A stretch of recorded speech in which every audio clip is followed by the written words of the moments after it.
Hello everyone, welcome to your channel. Today will we discuss about respiratory system. काफ़ी student की यहाँ पर एक क्यूरी थी कि सर आप रेस्पिरेटरी सिस्टम को भी पढ़ा दीजिए। तो आप लोगों की क्वेरी के कारण हम ये एक सिस्टम यहाँ पर लेकर के प्रेजेंट हुआ हूँ, दैट इज रेस्पिरेटरी सिस्टम।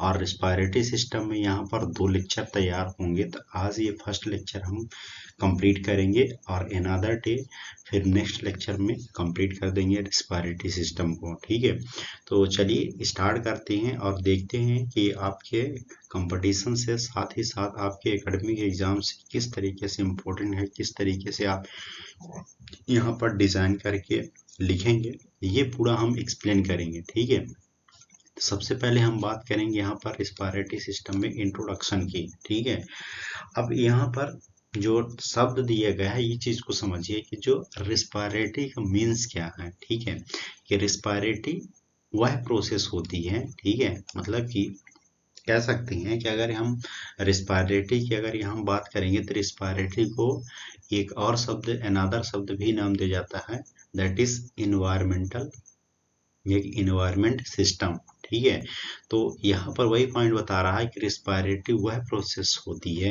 जिसमें ऑक्सीजन को इनटेक किया जाता है, दैट मीन्स कि ऑक्सीजन को लिया जाता है आपके नोजल एरिया से और CO2 को बाहर किया जाता है। यही प्रोसेस क्या कहलाती है, रेस्पिरेटरी।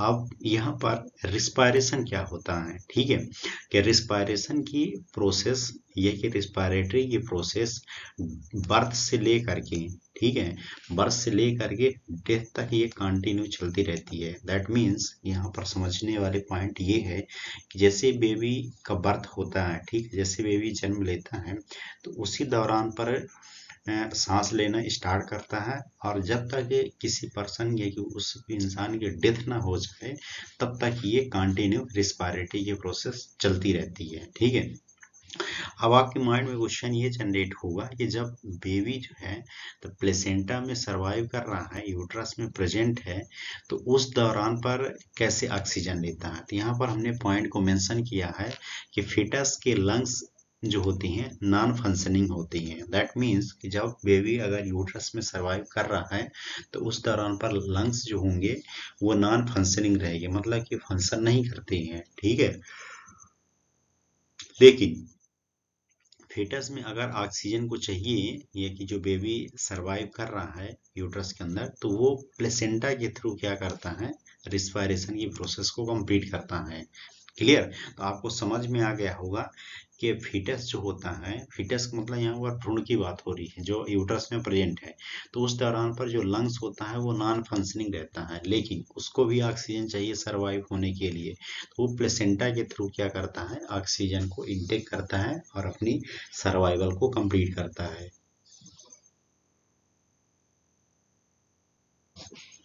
अब यहाँ पर पॉइंट समझना कि आफ्टर द फर्स्ट ब्रीथ, ठीक है, after the first breath the respiratory process continue throughout the life. मतलब कहने की मीन्स ये है कि जैसे ही बेबी का जन्म हुआ तो उसी दौरान पर फर्स्ट ब्रीथ लेता है और ये आपके थ्रू आउट द लाइफ, मतलब कि जीवन में लंबे समय तक, जब तक जीवन है, चलती रहती है। Permanent stoppage of the respiratory occurs only the death है। ये कब ही स्टॉप हो सकती है, जब आपकी डेथ होगी उसी दौरान पर, अदरवाइज ये कंटिन्यू चलती रहती है। ठीक है, अब आपके कंपटीशन से यहाँ पर एक पॉइंट हम मेंशन किए हैं, ये समझना बहुत ही अनिवार्य है। क्वेश्चन यहाँ से पूछा जाता है कि डिफरेंट एज में रिस्पायरेटरी रेट की कैसे कितनी नॉर्मल होती है। दैट मीन्स कि normal respiratory rate at the different ages, ठीक है ना, अलग अलग उम्र में कितनी रिस्पायरेटरी रेट्स होती है। तो अगर न्यू बॉर्न की बात करेंगे तो 30 to 60 पर मिनट से, मतलब कि 1 मिनट में 30 से 60 बार टाइम इनटेक करेगा ऑक्सीजन को लेने के लिए न्यू बॉर्न की कंडीशन में। ठीक है, अर्ली चाइल्डहुड की अगर बात करेंगे, अर्ली चाइल्डहुड में 20 to 40 पर मिनट्स इनटेक करता है। ठीक है, लेट चाइल्डहुड की बात करेंगे तो 15 to 25 पर मिनट्स होता है और एडल्ट में 12 to 16 पर मिनट्स। ठीक है, तो इसको याद रखिएगा 4 पॉइंट, क्योंकि ये पूछा जाता है कि न्यू बॉर्न में 30 to 60 पर मिनट है, अर्ली चाइल्डहुड में 20 to 40 पर मिनट है, और लेट चाइल्डहुड में 15 to 25, और एडल्ट की कंडीशन में 12 to 16 पर मिनट है। क्लियर, ये क्वेश्चन यहाँ से पूछा भी गया है, इसको याद रखिएगा। चलिए आगे समझते हैं types of the respiration. Types of respiration में दो तरीके से होता है, एक है एक्सटर्नल रिस्पायरेशन, सेकंड है इंटरनल रिस्पायरेशन। तो एक्सटर्नल की अगर बात करेंगे, नाम से ही पता चल रहा है एक्सटर्नल का दैट मीन्स क्या है कि आउटसाइड द बॉडी, ठीक है ना। इंटरनल का मीन्स है कि इनसाइड द बॉडी। अब ऐसा नहीं है कि आउटसाइड द बॉडी है तो मतलब कि शरीर के बाहर ऑक्सीजन को लेगा, ऐसा नहीं है। यहाँ पर समझने वाली बात ये है कि इस प्रकार के रिस्पायरेशन में ब्लड और लंग्स के बीच में ऑक्सीजन और CO2 का गैस एक्सचेंज होता है ना। समझना है कि इस तरीके की जो रिस्पायरेशन की प्रोसेस हो रही है, तो ब्लड है और क्या है, लंग्स है, इन दोनों के बीच में O2 और CO2 को जो एक्सचेंज हो रहा है, that is process is known as external respiration. ठीक है, इंटरनल रिस्पायरेशन की बात करेंगे तो इस प्रकार के रिस्पायरेशन में टिश्यू और ब्लड के बीच में, ठीक है, मतलब कहने की मीन्स यहाँ पर ये है कि ये टिश्यू है, ठीक है, और टिश्यू के अंदर ये जो प्रेजेंट है ब्लड और कह सकती हैं कि गैसेस, इन दोनों के बीच का जो एक्सचेंज हो रहा है, तो यह प्रोसेस क्या कहलाती है, इंटरनल रिस्पायरेशन कहलाती है। ठीक है, अब पॉइंट को समझना, यहाँ पर बच्चों को कंफ्यूजन हो जाता है कि रिस्पायरेशन के टाइप्स और फेजेस दोनों के सेम है, लेकिन अलग अलग हैं। फेज अलग होती हैं और टाइप्स अलग है। टाइप्स में एक्सटर्नल और इंटरनल रिस्पायरेशन आ रहा है, जबकि फेजेस में दो आ रहा है, एक होता है इंस्पायरेशन और सेकंड होता है एक्सपायरेशन। ठीक है, इंस्पायरेशन का मीन्स क्या है कि atmosphere of the air, atmosphere की एयर का लंग्स में आना इंस्पायरेशन कहलाता है। ठीक है, मतलब कि जो एटमॉस्फेयर में ऑक्सीजन प्रेजेंट है, वातावरण में जो ऑक्सीजन एयर प्रेजेंट है, वो आपके लंग्स में आ रही है, तो यह प्रोसेस क्या कहलाएगी, इंस्पायरेशन। इन का मतलब हो रहा अंदर और एक्स का मतलब होता है आउटसाइड।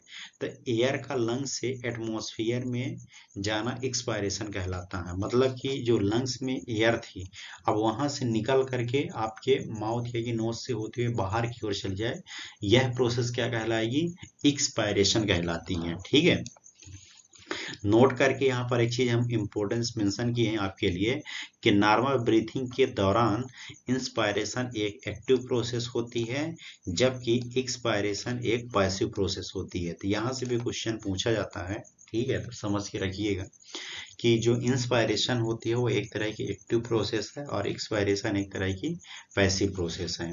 क्लियर, इतना समझ गए आप है। फंक्शनल एनाटॉमी समझ लेते हैं रिस्पायरेटरी सिस्टम का कि क्या क्या होता है इसके अंतर्गत है। The respiratory tract anatomical structure through which air move in and out है, मतलब कि जो रिस्पायरेटरी ट्रैक्ट है, ठीक ना, वो अपना जो एनाटॉमिकल स्ट्रक्चर कंप्लीट कर रहा है, तो वो दो तरीके से मूव करता है, एक इन करता है और एक आउट करता है। इन मतलब कि इंस्पायरेशन, आउट मतलब होता है एक्सपायरेशन। इसके अंतर्गत क्या क्या इंक्लूड होता है, nose, pharynx, larynx, trachea, bronchi और लंग्स हैं। ठीक है, लेकिन इसके अलावा भी कुछ और पार्ट्स होते हैं, जैसे नोस्ट्रिल हो गया, नेजल कैविटी हो गया, फेरिंग्स है, ठीक है, और इसमें लैरिंग्स भी प्रेजेंट होता है, ट्रैकिया है, और ब्रोंकाई में प्राइमरी ब्रोंकस होता है, सेकेंडरी ब्रोंकस है, टर्सरी ब्रोंकस है, ब्रोंकियोल्स आता है, देन इसके बाद टर्मिनल ब्रोंकियोल्स है, रिस्पायरेटरी ब्रोंकियोल्स, एल्वुलर है, एल्वुलर डक्ट आती है और एल्वुलाई आती है। ठीक है, ये सभी प्रोसेस किसमें होती है, ये फंक्शनल एनाटॉमिक रूप में, मतलब जितना यहाँ पर हमने आपको शब्द बताया है, ये इन्हीं सभी को हमको डिटेल्स में पढ़ना है। ठीक है, अब यहाँ पर थोड़ी सी स्ट्रक्चर समझिए, ये होता है यहाँ से नोस्ट्रिल एरिया से ये स्ट्रक्चर स्टार्ट होता है, ठीक है, और ये पूरा यहाँ तक फैला हुआ होता है। क्लियर, तो ये कौन सा एरिया होता है, कौन सा एरिया से ये नेजोफेरिंग्स निकला हुआ है। नेजोफेरिंग्स नीचे ओराफेरिंग्स होता है और ओराफेरिंग्स से लगा हुआ यहाँ पर ओरल कैविटी भी होती है।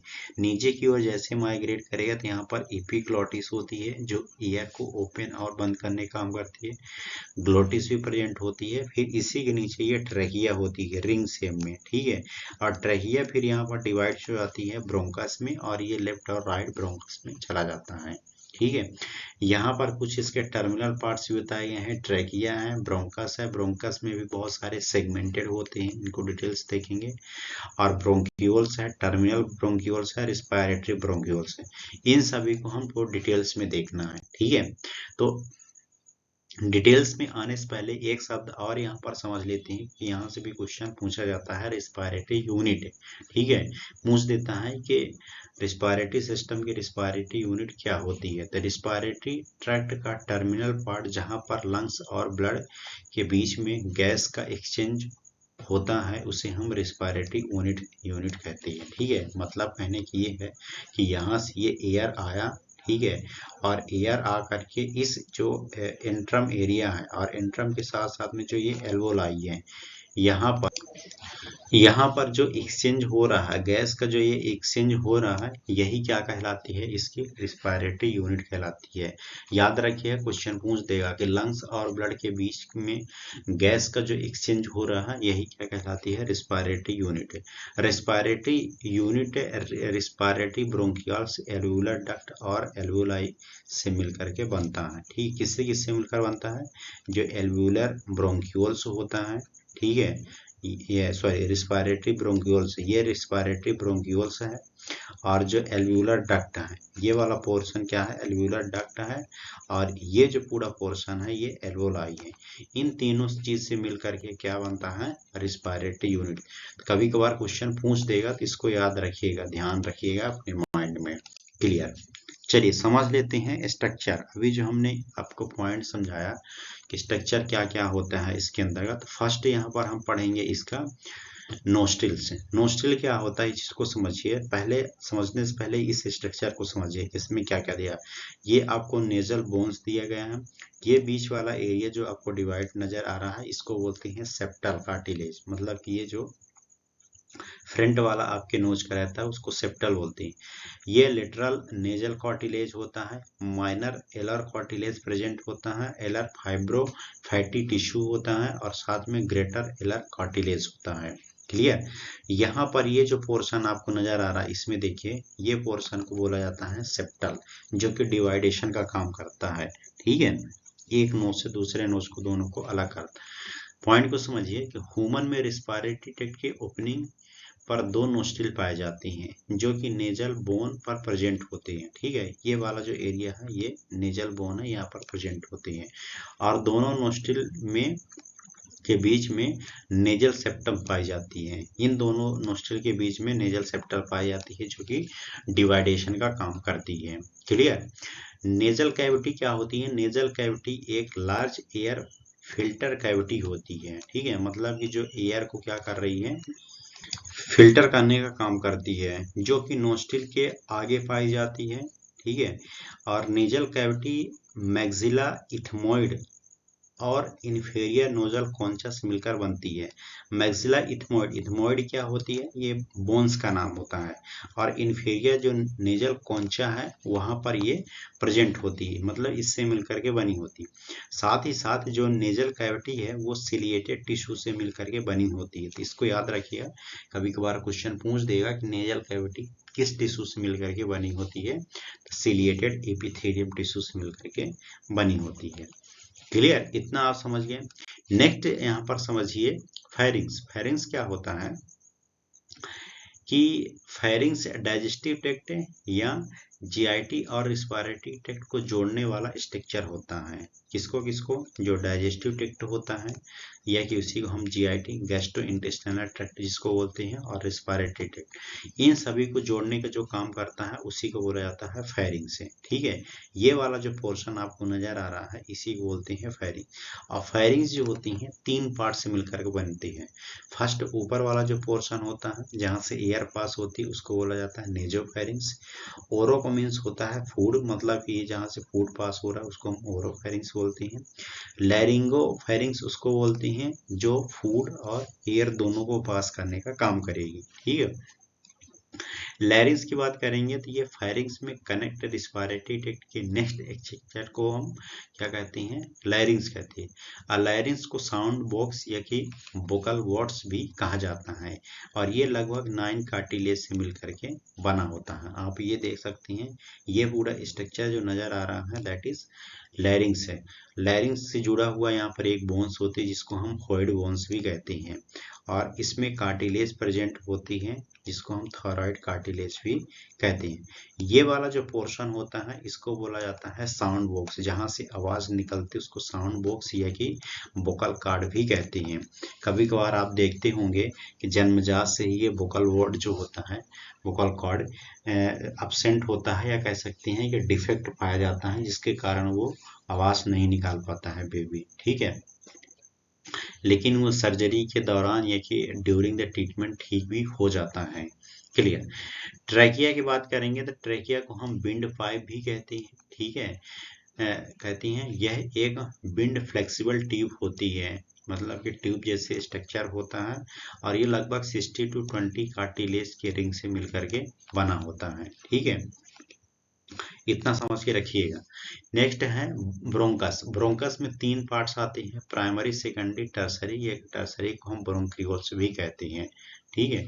तो ट्रैकिया का कंटिन्यूअस प्रोसेस जो कहलाता है वो ब्रोंकस होता है, और ट्रैकिया 2 प्राइमरी ये कि मेन ब्रोंकस में डिवाइड होता है, जिसमें राइट एक ब्रोंकस होता है, सेकंड होता है लेफ्ट ब्रोंकस है, क्लियर।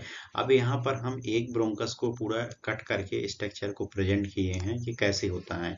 जब कट करके स्ट्रक्चर को ब्रोंकस को समझेंगे तो डायरेक्ट किसका पार्ट्स आ जाता है, एल्वोलाई का, ठीक है। तो एल्वोलाई रिस्पायरेटरी सिस्टम का स्मॉलेस्ट स्ट्रक्चर होती है, ठीक है। याद रखिएगा कि रिस्पायरेटरी सिस्टम की स्मॉलेस्ट यूनिट कौन सी होती है, तो एल्वोलाई होती है, जहां पर CO2 ब्लड में से निकलती है और O2 ब्लड में इंटर होती है, क्लियर समझिएगा। कि जैसे यहाँ पर क्या हुआ, ऑक्सीजन आई, ऑक्सीजन के यहाँ पर क्या हो रहा है, एल्वोलाई का एक्सचेंज हो रहा है, तो ऑक्सीजन टिश्यू में इंटर कर जाएगी, और टिश्यू में जो CO2 प्रेजेंट है वो फिर से यहाँ पर आएगी और इसके थ्रू बाहर निकल जाएगी। ह्यूमन लंग्स में लगभग, ठीक है, लगभग कह सकती हैं कि 300 से लेकर के 600 मिलियन एल्वोलाई प्रेजेंट होती है। ये जो पूरा पार्ट्स आपको नजर आ रहा है ना, ग्रेप्स लाइक स्ट्रक्चर या कि क्लस्टर शेप में, अंगूर के गुच्छे के जैसे, ये क्या प्रेजेंट होती हैं, एल्वोलाई, ठीक है। और कई सारे स्ट्रक्चर बनते हैं जो कि अंगूर के गुच्छे मतलब क्लस्टर शेप या कह सकते हैं ग्रेप्स लाइक स्ट्रक्चर होते हैं, क्लियर। होप सो आपको एल्वोलाई समझ में आ गया होगा कि एल्वोलाई कह क्या रहा है, क्लियर। इतना आप समझ गए। नेक्स्ट पॉइंट यहाँ पर समझिए, इसका मिलता है नेक्स्ट लेक्चर में। आज के लिए ही इतना है, हम समझेंगे नेक्स्ट पार्ट में रिस्पायरेटरी सिस्टम का में लंग्स क्या होता है, किस तरीके से मैकेनिज्म होता है, फंक्शन क्या है, ठीक है। ये पूरा हम पॉइंट को समझेंगे। तो आज के लिए इतना ही। अगर वीडियो आपको अच्छा लगे तो लाइक करिए, सब्सक्राइब करिए और सपोर्ट करिए, ताकि हम आपके लिए और भी लेक्चर अवेलेबल करें। Thank you so much.